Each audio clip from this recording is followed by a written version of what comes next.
आमच्या जनगणनेवर बहिष्कार. ओबीसीचा स्वतंत्र कॉलम नसल्यामुळे जनगणनेवर आमचा बहिष्कार.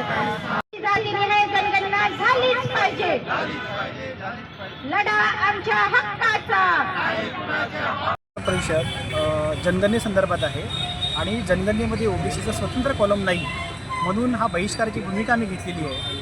ओबीसी संघर्ष कृती समितीतर्फे जवळपास भंडारा जिल्हा आणि इतर जिल्ह्यांमध्ये सुद्धा बहिष्काराची भूमिका आहे. यासाठी आज 24वा दिवस आहे साखळी उपोषणाचा आणि हे सगळं बघून मागील 4-5 दिवसापासून SDO, कलेक्टर, डेप्युटी कलेक्टर, तहसीलदार हे सर्व आमच्यासोबत बैठका घेत आहेत, सरपंचांसोबत बैठका घेत आहेत. तर आज प्रामुख्याने 3 जूनला कलेक्टर साहेबांनी बैठक बोलवली होती. त्या बैठकीमध्ये ओबीसी पदाधिकारी आणि सरपंच संघटनांचे पदाधिकारी उपस्थित होते.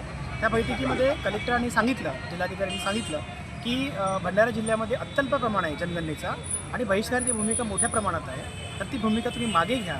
दुसऱ्या टप्प्यामध्ये तुमची जनगणना होणार आहे, ओबीसीची स्वतंत्र जनगणना होईल असं त्यांनी सांगितलं.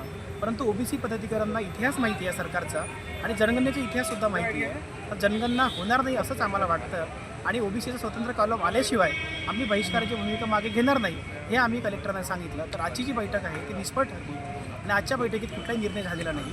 आजच्या बैठकीत पदाधिकाऱ्यांनी सांगितलं की बहिष्काराची भूमिका आमची ठाम राहील आणि जिल्ह्यातच नव्हे तर दुसऱ्या जिल्ह्यांमध्ये सुद्धा अशीच बहिष्काराची भूमिका